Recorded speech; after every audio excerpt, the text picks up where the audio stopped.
Laurent Kosinski, cofondateur de Milo, bonjour. Bonjour. Merci d'être avec nous aujourd'hui dans 60 minutes business. Près de 70% des entreprises françaises déclarent avoir subi au moins une tentative de fraude, rien que pour l'année 2022. Et c'est là que vous entrez en jeu avec Milo, créé en 2020.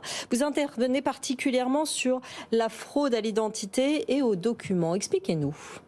Oui, alors pour rebondir sur ce que vous disiez, c'est qu'en effet, le développement du digital a provoqué deux choses. Une première, c'est une facilitation de la fraude et une forme d'impunité sur le sujet, parce qu'en fait, on n'est pas face aux personnes, donc ça facilite. Et la deuxième chose, c'est que les clients revendiquent de l'instantanéité, de la facilité, et donc finalement, les deux ne sont pas facilement compatibles. Et c'est là qu'on intervient en effet. L'idée, c'est de pouvoir proposer le parcours de vente, ce qu'on appelle nous parfait, donc simple et sécurisé à la fois, pour permettre aux distributeurs de faire plus de ventes, mais avec un minimum de risque, qu'il s'agisse de fraude à l'identité ou bien d'impayé, quand on parle de paiements, je dirais, multiples pour les clients. Alors vous vous adressez aux retailers, aux e-commerçants, aux assureurs, aux banquiers. Comment ça fonctionne concrètement quand on fait appel à vous ?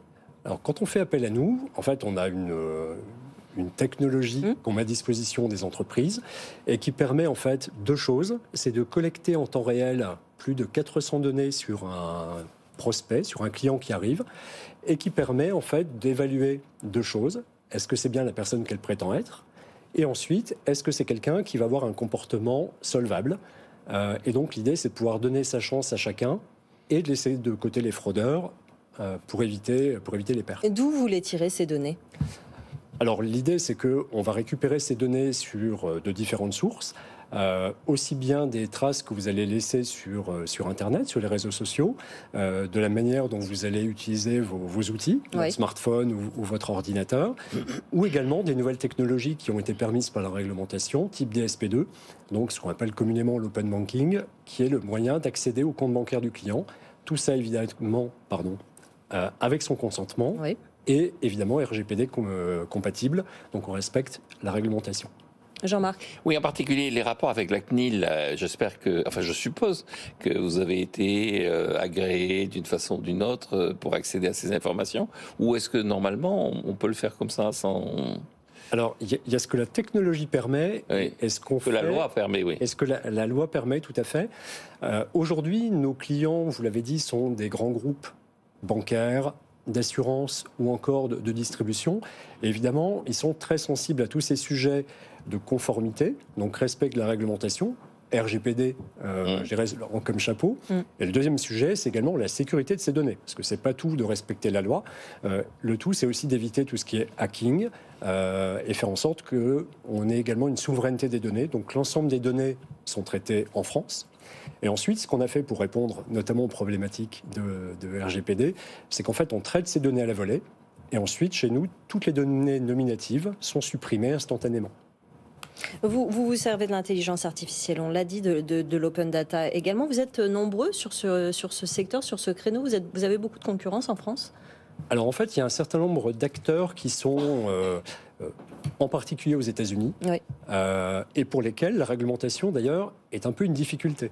Donc je dirais que être un acteur français, vous voulez dire que c'est un atout ? Ça devient un atout, tout à fait. En tout cas, nous, on prend la réglementation plutôt comme un atout que comme une contrainte.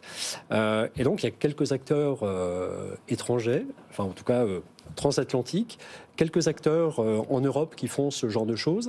Mais l'idée, c'est que, en tout cas, dans nos marqueurs, c'est que souvent, c'est sur un secteur d'activité ou sur une spécialité de fraude. Nous, l'idée, c'est d'offrir une vision globale qui est à la fois business et risque. Jean-Marc ? Et alors, vous constatez qu'il y a beaucoup de fraudes, ou est-ce que ça reste quand même relativement anecdotique ? Est-ce que les fraudeurs sont une généralisation de la fraude, ou est-ce que le fraudeur reste quand même un personnage un peu à part ? Alors le fraudeur, en fait, il y a plusieurs types de fraudeurs. Il y en a beaucoup Alors, comme toutes les fraudes, par nature, elle est compliquée à mesurer précisément. Oui.